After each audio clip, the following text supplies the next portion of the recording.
జై సర్వ మహారాజుకు జై.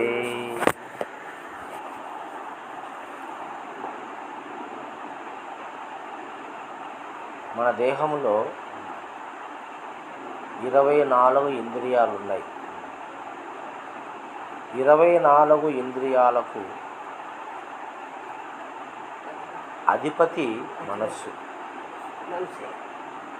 అధిపతి ఈ 24లోనే 24 ఇంద్రియాలకు అన్నిటికీ అధిపతి మనస్సు.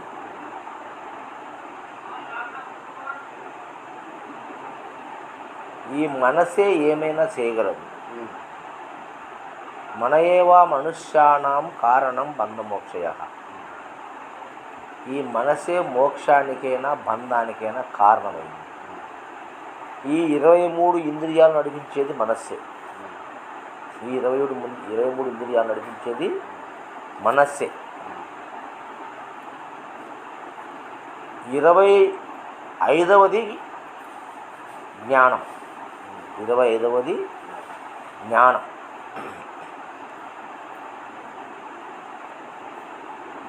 ఈ 24 ఇంద్రియాలతోనే ఈ దేహం నడుస్తూ ఉంది. 24 ఇంద్రియాలకు మనస్సు అధిపతి అయ్యింది. మనస్సు దేని స్వరూపం? మనస్సు పంచభూతాల్లో దేని స్వరూపం? వాయు స్వరూపం. వాయు స్వరూపమైనటువంటి ఆ మనస్సు మరి ఆ మనస్సును మనం కంట్రోల్ చేసుకోవాలంటే, ఆ మనస్సును నిలపాలని పెద్దలు చెప్తున్నారు. ఆధ్యాత్మికవేత్తలంతా మనస్సును కంట్రోల్ చేసుకోండి, అదే కదా. దానికోసం ధ్యానం చేసేది, దానికోసం తారకం చేసేది, దానికోసం కదా అనేక క్రియాయోగాలు చేస్తాండి. కుండలిని యోగము, అంతర్ముఖ ప్రాణాయామము, ఇవన్నీ మనసు నిలబెట్టడానికి చేస్తూ ఉన్నారు. అవునా కదా? ఎందుకు? మనసు ఎప్పుడైతే కుదుటపడుతుందో అప్పుడు మనిషికి సుఖం ఉంటుందని.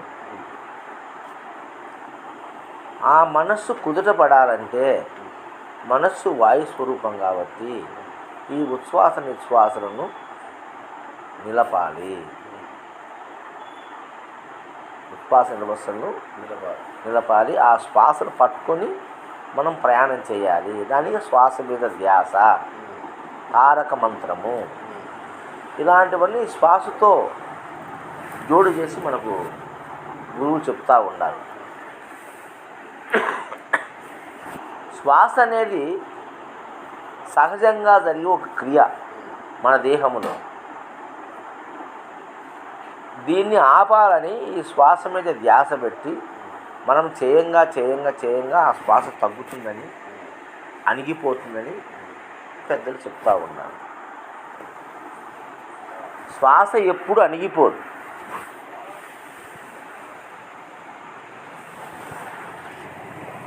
శ్వాస అనేది ఎప్పుడైతే సమం అవుతుందో, సమం అంటే రోజుకు 21,600 సార్లు జరిగే ఈ శ్వాస సమస్థితిలో జరగాలి. మనం సమస్థితిలో జరగాలి, నిదానంగా జరగాలి. అంటే ఉద్రేకం లేకుండా శ్వాస ఉద్రేక స్థితి వస్తుంది. మనకు శ్వాస ఉద్రేక స్థితి వచ్చినప్పుడు మనలో అన్బ్యాలెన్స్ వస్తుంది. శరీరంలో అన్ని అవయవాలలో అన్బ్యాలెన్స్ వస్తుంది.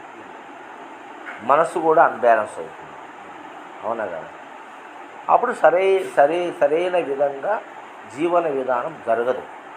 మనకు శ్వాసను సమం చేయమని పెద్దలు, శ్వాసను ఆపమని చెప్పలే. కొంతమంది హఠయోగులు ఈ శ్వాసను ఆపితే మనసు ఆగుతుందని శ్వాసను ఆపడానికి ప్రయత్నం చేసినారు. సెకండ్లు, 2 సెకండ్లు, 3 సెకండ్లు, 4 సెకండ్లు, 5 సెకండ్లు, 10 సెకండ్లు, 30 సెకండ్లు, 60 సెకండ్లు, నిమిషము, 2 నిమిషాలు, 3 నిమిషాలు కుంభకం చేసి దీన్ని ఆపడానికి ప్రయత్నం చేశారు. ప్రయత్నం చేసి అది ఇంకా ప్రకోపించింది. ఆనకట్ట కట్టి వదిలితే ఏమవుతుంది? చాలా ఫాస్ట్గా పోతుంది, అన్నిటిని నాశనం చేసుకుంటూ పోతుంది, అన్నిటిని ముంచుకుంటూ పోతుంది. అవునా కదా? అట్లా నువ్వు ఎప్పుడైతే శ్వాసను బంధించాలని ప్రయత్నం చేసి దిగబట్టి ఒక్కసారి వదిలితే దానివల్ల అనేక అనర్థాలు శరీరంలోను మనస్సులోను కలిగడానికి అవకాశం ఉంది.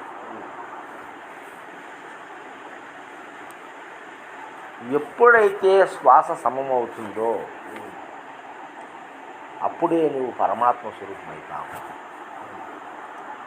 ఎప్పుడైతే శ్వాస సమమవుతుందో అప్పుడు నీ నోటి నుంచి వచ్చే మాట కానీ, నీ చూపు కానీ, నీ మనసులో అలజడి కానీ ఏమీ అన్నీ తగ్గిపోతాయి.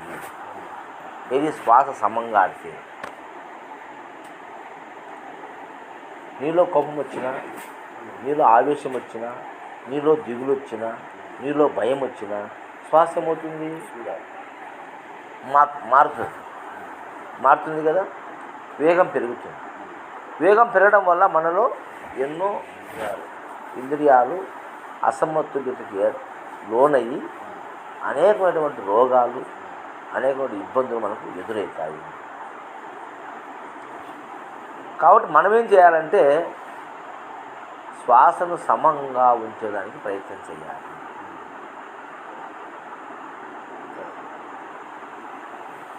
ఎట్టి పరిస్థితుల్లో మన శ్వాసలో మార్పు రాకూడదు. శ్వాసలో మార్పు రాకుండా నెమ్మదిగా నిదానంగా శ్వాస పద్ధతిగా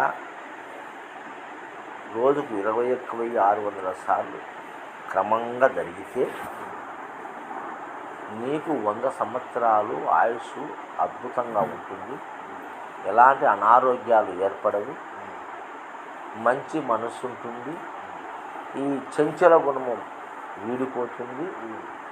నువ్వు ఎంతో నెమ్మదిగా నిదానంగా శాంతియుతంగా నిర్మలమైన చిత్తంతో జీవిస్తావు. అవునా కదా? మనసు ఎప్పుడైతే చంచలమవుతుందో బుద్ధి చంచలమవుతుంది. బుద్ధి చంచలమైతే చిత్తము చంచలమవుతుంది. చిత్తము చంచలమైతే అహం చంచలమవుతుంది. అహం చంచలమైతే సర్వేంద్రియాలు, జ్ఞానేంద్రియాలు, కర్మేంద్రియాలు. ముందు జ్ఞానేంద్రియాలు, చూపు, వినడము, వాక్కు, 5 జ్ఞానేంద్రియాలన్నీ కూడా మన ఆధీనంలో లేకుండా అడ్డదారి తొక్కుతాయి. అడ్డదారి తొక్కడం వల్ల కర్మేంద్రియాలు కూడా అడ్డదారి తొక్కుతాయి. విషయేంద్రియాలు అడ్డదారి తొక్కుతాయి. ప్రాణేంద్రియాలు అడ్డదారి తొక్కుతాయి. దానివల్ల మన శరీరంలో ఆయా ఇంద్రియాలలో ఆటంకాలు ఏర్పడి అక్కడక్కడ ఆయా రోగాలు మనకు సంభవిస్తాయి.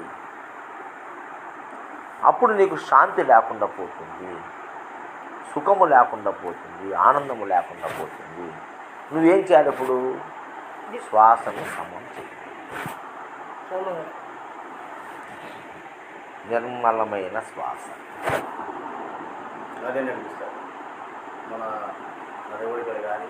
దాన్ని నువ్వు ప్రాక్టీస్ చేస్తే, దాన్ని నువ్వు నేర్చుకుంటే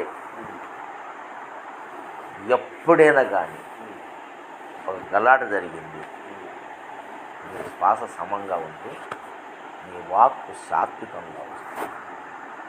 ఉక్రోషంగా వాక్కు రా.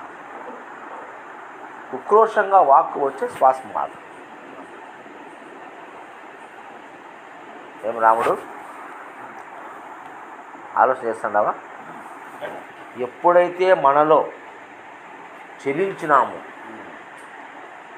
అప్పుడు శ్వాస వేగం పెరుగుతుంది. వేగం పెరిగితే మన ఇంద్రియాలు వేగవంతమైతే సమస్య వస్తుంది. మన మాట మనిషి ఆర్యంలో ఉండదు. ఎంతవరకు జరగదుగా దానికి లెక్క చేయదు, ఆలోచన చేయదు, జ్ఞానం ఉపయోగించుకోదు. అడ్డం పోతుంది. దానివల్ల నష్టం వరకు మనకే. అంటే మనకు తెలియదు. అప్పటికేమో బాగుంది అనుకుంటాం, కానీ దాని అనర్థము శరీరంలో ఎంతో నష్టం జరుగుతుంది. ఒక వ్యక్తి ఆవేశపడితే దానికి ఎంతో నష్టం జరుగుతుంది. శరీరంలో. అవే రాబోయే కాలంలో రోగాలుగా బయటపడతాయి, ఆ మచ్చలే. కాబట్టి మనిషి ఏమి సాధించాలి ఈ భూమిలో పుట్టింటే సుఖమయమైన జీవితాన్ని సాధించడమే అన్నిటికన్నా గొప్ప వరము. దాన్నే మోక్షం అన్నారు. మోక్షం అంటే ఎక్కడో కాదు, ఈ జన్మలో నీవు శాంతియుతంగా, నిర్మలంగా, నిశ్చలంగా, శాంతంగా జీవించడమే మోక్షము. అందుకే బ్రహ్మానందం, పరమసుఖం, కేవలం జ్ఞానమూర్తి, ద్వంద్వాతీతం, కనుసుతం, తత్వమశాదిలక్ష్యం, ఏకం నిత్యం విమలం అచలం, సర్వదీ సాక్షిభూతం, భావాతీతం, త్రిగుణరహితం, సద్గురుం తం నమామి చెప్పినాడు. అంటే అట్టి స్థితి నీకు కలగాలంటే నీ శ్వాస సమంగా ఉండాలి. ఎప్పుడైతే నీ శ్వాస సమంగా ఉంటుందో దుడుకుతనం, ఆవేశం, కోపం, రౌద్రము ఇవన్నీ పోతాయి. అవునా కాదు? ఈ చంప కొడితే ఈ చంప ఇరా అని చెప్పినాడే గాంధీ తాత చెప్పాడంటే దేనికి చెప్పినాడు? శాంతి. నీలో సమమైన శ్వాస ఉంటే నీకు కోపమే రాదు. నీలో సమమైన శ్వాస ఉంటే నీకు దుఃఖము రాదు. నీలో సమమైన శ్వాస ఉంటే నీకు భయము రాదు. నీలో సమమైన శ్వాస ఉంటే నీకు రోగమే రాదు. అవునా కదా? కాబట్టి అటువంటి సమశ్వాస, శ్వాసను ఆపడం కాదు, శ్వాస మీద ధ్యాస కాదు, శ్వాసను తగ్గించడం కాదు, శ్వాసను పెంచడం కాదు. పెంచినా తగ్గించినా జరిగేది నష్టమే. అవునా కదా? సమంగా ఉండాలి. అంటే ఒక బల్బు తయారు చేస్తాడు, 60 వాట్స్ అంటాడు. అది 60 వాట్స్ పవర్ ఉంటేనే అది బాగా ఎదుగుతుంది. తక్కువైతే చెట్టు అంటుంది, ఎక్కువైతే పట్టనేది. అవునా కదా? అట్లా ఈ ప్రపంచంలో మనము చేసే ప్రతి దానికి ఒక సిస్టమ్ పెట్టినాం. అంతవరకు మాత్రమే అది పనిచేస్తుంది. ఎక్కువైతే ఏమవుతుంది? అట్లనే మనిషికి కూడా సమశ్వాస అంటే ఈ శ్వాస నిదానంగా, నెమ్మదిగా, సమంగా జరగడమే శ్వాసను మనము ఆపడము అని అర్థం. శ్వాసను కంట్రోల్ చేయడం అని అర్థం. కంట్రోల్ అంటే తగ్గించడం కాదు, పెంచడము కాదు, సమంగా. ఒక పక్షి ఆకాశంలో ఎగురుతుంది ఇట్లా, తర్వాత ఏమవుతుంది? చక్కగా పడుతుంది, రుణపోతుంది. రెక్క ఇట్టన్నా అట్టన్నా ప్రమాదం దానికి. స్ట్రైట్ బాగుంటుంది సార్, ఇంత దూరం పోతుంది, రెక్క ఆడకుండా పోతుంది. సమశ్వాసము అట్ట నువ్వు సమశ్వాసను నువ్వు ప్రాక్టీస్ చేయాలి. ఎప్పుడు సాక్షిగా ఉండు. నువ్వు సర్వసాక్షిగా ఉండు. నీవు సాక్షి స్వరూపాన్ని ఉంటున్నావు. సాక్షిగా ఉండాలి. సాక్షిగా ఉంటే నీ శ్వాస సమానంగా ఎందులో దూరం. అట్టి సమశ్వాసను ఎవరైతే పొందుతాడో వాడు యోగి, వాడే మోక్ష స్వరూపుడు, వాడే ముక్తి స్వరూపుడు. కానీ మరణించిన తర్వాత మోక్షము ముక్తి లేదు. జీవించి ఉండగానే జీవన్ముక్తిని పొందాలంటే దానికే భగవద్గీతలో కృష్ణ కూడా చెప్పింది, ప్రాణాప్రాణ సమాయుక్తాన్ని నాశాభ్యంతరచారిణం. అంటే ప్రాణాపానములను అంటే పీల్చే గాలి వదిలే గాలి సమానంగా ఉంది, ఎక్కువ తక్కువ లేకుండా. సమశ్వాసను అయితే ప్రాక్టీస్ చేస్తావు అది నీకు ఇప్పుడు నువ్వు మోక్ష స్వరూపుడవుతావు. నీలో శాంతి, దయ, కరుణ, ప్రేమ, సంతోషం, ఆనందం అన్నీ పెళ్ళుబుతాయి. నీకు ఎలాంటి ఇబ్బంది ఉండదు. గురువు కాడ చేరినందుకు కానీ, ఆధ్యాత్మిక మార్గంలో ప్రయాణం చేసినందుకు కానీ ఇంతకన్నా మేలైన మార్గం అవుతుంది. ఎన్ని సాధనలు చెప్పినా సాధనలని నిన్ను శ్రమ పెట్టేటే కానీ, నీ శ్వాసను తగ్గింపు చేసేటే కానీ, నీ శ్వాసను పెంచేటే కానీ, అవునా కదా, లేకపోతే నీ శ్వాసను బంధించేటే కానీ ఏ సాధన అక్కర్లేదు. సూక్ష్మమైనట్టు ప్రశాంతంగా ఉంటుంది. ప్రశాంతంగా నువ్వు ఎప్పుడైతే శ్వాస నడుపుతావో నీ శరీరంలో శాంతి నెలకొంటుంది. ఇంద్రియాలుగా మంచిగా పనిచేస్తాయి. అన్ని ఇంద్రియాలు స్వాధీనంలోకి వస్తాయి. ఏ ఇంద్రియం నేను దేవత ఎంత పెద్ద తప్పు జరిగినా నీలో కోపం రాదు. జరిగిపోయింది కదా, దాని గురించి ఎందుకు చర్చిస్తున్నాను. అది రాదు కదా, లీవ్ ఇట్. ఇక జరగకుండా చూసుకోండి, వస్తే జాగ్రత్త అంతే. అట్లా స్థితి వస్తుంది నీకు. లేకపోతే కోపము, ఆవేశం, ఇది చేసినావు, అది చేసినావు, నువ్వు మనిషివా కాదా, ఇట్లా చేస్తారా, నువ్వు భయం లేదా అంటున్నావు, ఒళ్ళులో భయం లేదా, ఎన్ని అప్పుడు ఏమైనా శ్వాస మారిపోయింది. శ్వాస మారితే ఆవేశం వస్తుంది, శ్వాస మారితే దుఃఖం వస్తుంది, శ్వాస మారితే భయం వస్తుంది. ఇవన్నీ శ్వాస మారితేనే వస్తున్నాయి. అది గమనించడం లే మనం, అవునా కదా. ఏది ఆలోచన చేస్తే మనిషికి ఏమవుతుంది అనేది గమనించలే. ఆ శ్వాసను నిర్మలంగా పెట్టుకుంటాం. ఏ జబ్బుని నేను చేయలేదు. మరణము ఎవరికైనా రావాల్సింది, తప్పదు. దాని గురించి ఆలోచించద్దు. ఉన్నన్నాళ్ళు సుఖం రావాలి. సమస్థితిలో జీవితం అదొక్కటి పట్టుకుంటే చాలు. నేను చూడయ్యా, పరమార్థ విద్య లేకుండా వచ్చిన దానికి వేరే ఏంటి అవసరం లేదు. వేరే గ్రంథాలు, శాస్త్ర చదవాల్సిన అవసరం లేదు. వైకుంఠ ఏకాదశి అని అన్నారు. వైకుంఠ ఏకాదశి అనేది ఏకాదశి సంవత్సరం ఎన్ని వస్తాయి? నెలకు 2 వస్తాయి. అమాసానికి 4 రోజుల ముందు ఒకటి వస్తుంది, పౌర్ణానికి 4 రోజుల ముందు ఒకటి వస్తుంది. నెలకు 2 ఏకాదశి వస్తుంది. సంవత్సరానికి ఎన్ని ఏకాదశులు? 24 ఏకాదశులు. ఒక ఏకాదశి మనం వైకుంఠ ఏకాదశి అంటున్నాం. అర్థమైంది? ఈ వైకుంఠ ఏకాదశిలో అదే మనస్సు. 24వదే మనస్సు. ముందు ఏం చెప్పినట్టే ఆ మాట దాన్ని చెప్పిన. 24 ఏకాదశులు సంవత్సరానికి వస్తాయి. సంవత్సరానికి ఒకసారి మనం వైకుంఠ ఏకాదశి చేసుకుంటాము. అది పుష్యమాసములు పౌర్ణానికి 4 రోజుల ముందు వచ్చే ఏకాదశి వైకుంఠ ఏకాదశి. ముక్కోటి ఏకాదశి పేర్లు పెట్టాం మనము, అవునా కదా. ఈ ఏకాదశి నాడే మనము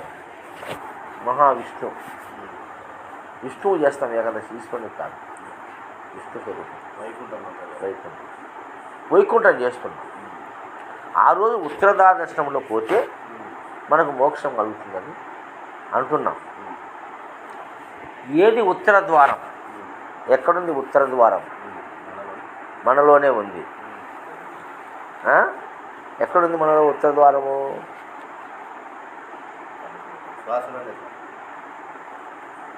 శ్వాసలోనే ఉంది.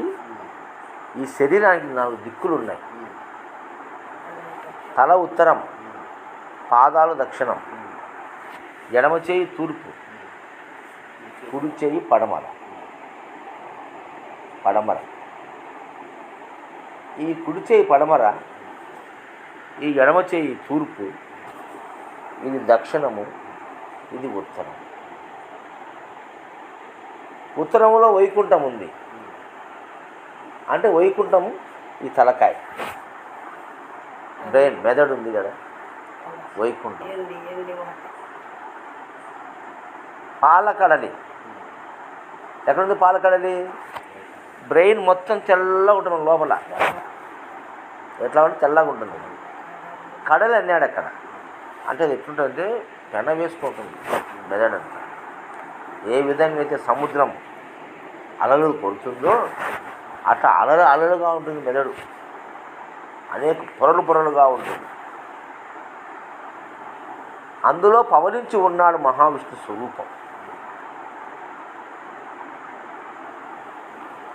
ఆయన కాడికి పోవాలంటే ఉత్తర ద్వారం ఇది కదా ఉత్తర ద్వారం. కిందికి వచ్చి దక్షిణ ద్వారం, పైకి పోతే ఉత్తర ద్వారం. ఈ సమమైన శ్వాసను చేసి ఇద్దరు ద్వారపాలకు ఉండరు. మనకి ద్వారపాలకు ఇద్దరు ఉండరు, అశ్విని దేవతలు. ఈ ఉచ్ఛ్వాస నిశ్వాసలో ఇద్దరు ద్వారపాలకు ఉంటారు, అశ్విని దేవతలు ఇద్దరు ఉంటారు. ఈ అశ్విని దేవతలు కాయలు ఉంటారు. ఆ అశ్విని దేవతలు దారి ఇవ్వాలంటే మనకు సమశ్వాస అయితేనే దారి ఇస్తారు. ఎక్కువ తగ్గితే ఆడిపోదు దారి ఉత్తరాలంలో మహావిష్ణువు కాడికి పోతుంది. ఆడిపోయి తిరుపతికి రావాల్సిందే. ఆడ ద్వారపాలకులు రానిరు. ఎట్లా పోవాలా? నిశ్చల స్థితిలో సమస్థితిలో పోతేనే ఎంట్రన్స్. రెండు ఒక్కసారి పోయి టచ్ కావాలి, అప్పుడు ఓపెన్ అవుతుంది అది. అప్పుడు ఇక్కడికి వస్తాము, లేకపోతే రాలేవు. ఇది తిరుక్కొని ఇనికిపోతుంటాయి. ఇది పోయి తిరుక్కొని ఇనికి రావాల్సిందే. అర్థమైందా? అంటే ఊపిరితిత్తులో పోతుంది గాలి, అట్లా పోదు, పైకి పోదు. ఊపిరితిత్తులు లేకపోదు, పిలిచి గాలి ఊపిరితిత్తులో పోతుంటుంది. ఉత్తర కిందికంటే ఉత్తరానికే కదా, దక్షిణానికే కదా కిందికంటే. కానీ ఉత్తర ద్వారం పోవాలంటే తలలోకి పోవాలి, పైకి పోవాలి. ఆ పైకి పోవాలంటే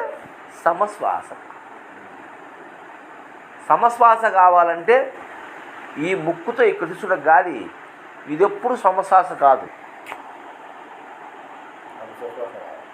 ఇది సమశ్వాస కానే కాదు. ఇది రెండు ఎక్కువ తక్కువ శ్వాసలు. ఈడా పింగళ ఈ శ్వాసలు కాకుండా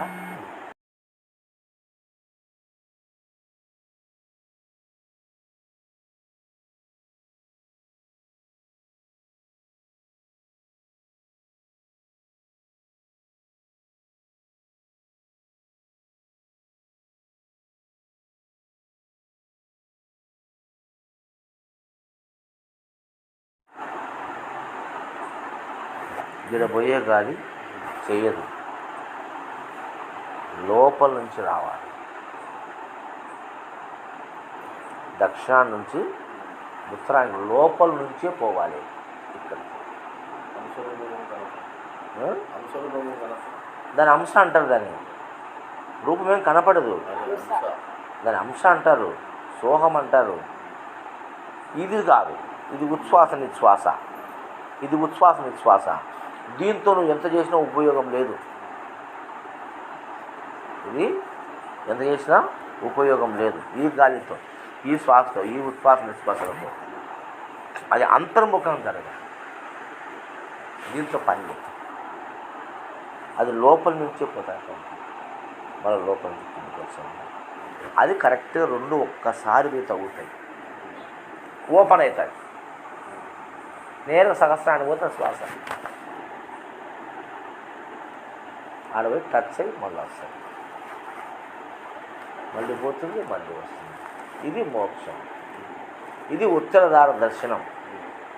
ఉత్తరద్వారంలో పోతేనే నీకు దర్శనం, లేకపోతే లేదు. కాబట్టి ఉత్తరద్వారంలోకి పోతేనే ఈ మహావిష్ణువు అనేటువంటి పరమాత్మ స్వరూపం నీకు దర్శనం అవుతుంది. లేకపోతే దర్శనం అంటే రూపం కానరాదు. నీకు తెలుస్తుంది నీ శ్వాస. స్వామి చెప్పినాడు, నీవు ఏమీ తెలియని స్థితిలో నువ్వు ఉన్నప్పుడు నీ మస్తకం పైన నా హస్తం పెట్టినప్పుడు ఆ హస్తము యొక్క స్పర్శ ఏదెరిగిందో అది నీ నిజ రూపం అని చెప్పి. అవునా కదా? అట్లా నీకు స్పర్శ వస్తుంది ఇక్కడ తెచ్చే ఇలా అవుతుంది శ్వాస అనేది ఇలా అవుతుంది. దీని జీవ బ్రహ్మ ఐక్యం అంటారు. దీనే జీవేశ్వర ఐక్యం అంటారు. అవునా కదా? ఎన్ని వచ్చి మాటలేం కాదు, నిజమైన మాటలే. శరీరానికి చేసుకోవచ్చు మంచిది. శరీరానికి చేసే విధానం మనం తెలుసుకోవాలి. అది గురువు మీకైనా మనం పొందాలి. అది దాన్ని పరమ రహస్యం అన్నారు పెద్దలు. శర్షావాన్ కృత్వ అంటే శర్షా శబ్ద రూపరస గంధాదులైనటువంటి చెవులు, చర్మము, ముక్కు, నాలుక, నేత్రములు, ఈ 5 ఇంద్రియాలు బయటికి పోకుండా లోపలనే ఆపి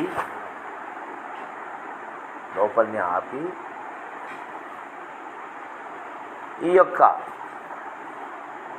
భూమధ్యములో దృష్టిని నిలిపి, అంతర్గతంగా దృష్టిని నిలిపి ప్రాణాప్రాణ సమాయుక్తాన్ని ఈ ప్రాణ అపానము సమంగా చేసి నువ్వు లోపలికి పంపిస్తే అప్పుడు ఉత్తరదార దర్శనం తెలుసుకుంటుంది.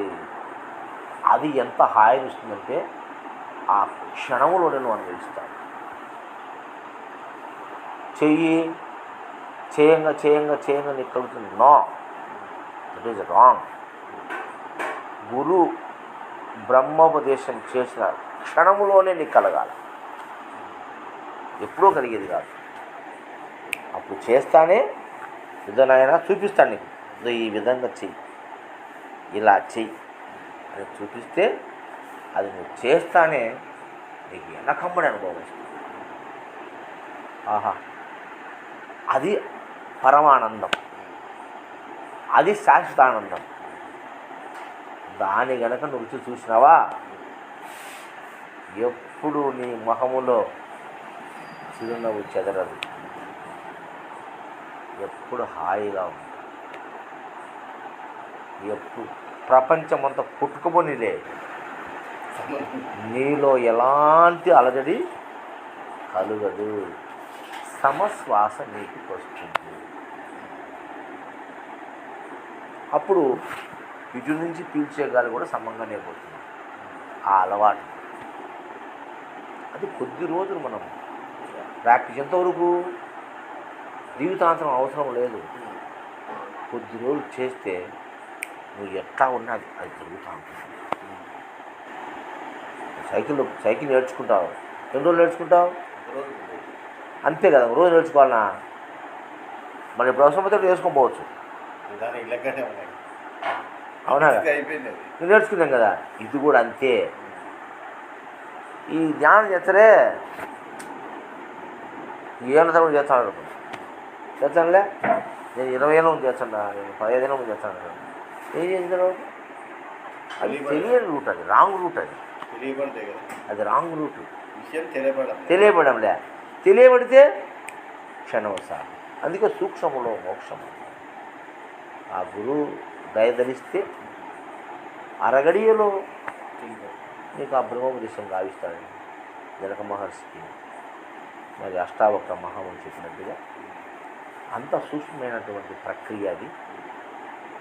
దీన్నే వైకుంఠ ఏకాదశి అంటారు. ఈ ఏకాదశి కూడా 24 ఏకాదశిలలో మనస్సే కదా. ఆ మనస్సు నిలబడాలంటే ఇది సమం కావాలి. శ్వాస సమం అయితే మనస్సు నిర్మలం. ఏ సంకల్ప వికల్పాలు రావు, జరగవు. ఇది సత్యం. మిన్నొచ్చి మీద పడిన ఏం చెప్పినాడు? పరిపూర్ణ బోధ బడసిన గురుపృత్తుడు జగతిలోన కడుశాంతుండై త్వరపడక నిందాచితులకు మరణించిన వాని వలనే తామెలగూచుండు. పదుగురు ప్రేమ పొందుచునుండు. మేరు పర్వతమైన మీదొచ్చి పడినాను, ధీరత్వమున బుద్ధి దిగజారకుండాగా తామెలగూచుండు. పదుగురు ప్రేమ పొందుచునుండు. ఎప్పుడు వచ్చింది ఆ స్థితి? ఇక్కడ వస్తుంది. నువ్వు యజ్ఞ యాగాలు చేసినా తపస్సు చేసినా రాదు. ఈ మూల సూత్రాన్ని తెలుసుకోవాలి. అటువంటి శిష్యులకి, అటువంటి గురువుకి ఆ స్థితి వస్తుంది. వారు బొంకరు. దేని కోసము కూడా వారి నోటి నుంచి అబద్ధపు మాట రాదు. వారికి ఏది కూడా ఈ దృశ్యములో, ఈ ప్రపంచములో నాదనే భావన ఉండదు. అంతా దైవాంశ సంభూతమే అనే స్థితిలో ఉంటాడు. ఎవ్వరితో విభేదం పెట్టుకోడు. ఏది పెట్టినా తింటాడు. నాకు ఇదే కావాలా, అదే కావాలా అనేది లేదు. అన్నీ బ్రహ్మస్వరూపమే. సిద్ధయ్య ఆడ కుక్క చనిపోయిన తినిపోరా అంటే పోయి తిన్నాడా లేదా? భావం వచ్చిందా? భేదభావం, పోలిక లేదక్కడ. పోలిక లేదు. అట్టి చుట్టూ కలుగుతుంది. నువ్వు ఏం పెట్టినా ఎవరు తినేది? పరమాత్ముడు. నేను కాదు, లేదక్కడ. తినలేవు నువ్వు. పరమాత్ముడు అనే భావన నీలో సముద్రం కలిగినప్పుడు అంతకన్నా ఏం కావాలని మనకి చూడయా? అట్టి స్థితి మనకు కలగాలి. దానికోసమే గురువు కాడికి బ్రహ్మ వచ్చింది. దీనికి మనం ఏంటి అంటే ముందర వేసుకొని అవన్నీ ఎత్తులాడుకుంటూ కూర్చుంటే ఎప్పుడు గడ్డపడతాం. 100 మంది గురువులు మార్చినా శాంతి దొరకదు. అవునా కదా? కానీ ఇటువంటి నిశ్చల స్థితి మనకు కలగాలంటే అటువంటి సద్గురువును మనం ఎన్నుకొని ఆ గురువు ద్వారా అలాంటి స్థితిని ఆ బ్రహ్మోపదేశాన్ని పొందినట్లయితే మన బ్రహ్మ ధన్యమవుతుంది. ఇక మాయలు లేవు, మంత్రాలు లేవు, మహత్తులు లేవు, ఏంటి లేవు. అంత మాయ ఎట్టి మాట ఏమి కోరడు. హ్యాపీగా ప్రపంచంలో ఈ విశ్వం అంతా నాదే, ఈ విశ్వం అంతా నా స్వరూపమే, విశ్వంలో సర్వజీవులు నాతో సమానమే. ఏమి లేదు. కుల మత జాతి లింగ భేదము లేకుండా, తనమన భేదము లేకుండా సర్వము భగవత్ స్వరూపమే, సర్వం కలివిదం బ్రహ్మస్వరూపమే అనే భావనలో నిరంతరము నిద్రించుకున్నట్టు ఉంటాడు. వాడే పరమాత్మ స్వరూపుడు, వాడే దైవము. అవునా కాదా? అటువంటి స్థితిని మనం ఎప్పుడైతే పొందుతామో అప్పుడు మన శ్వాస సమస్థితికి వస్తుంది.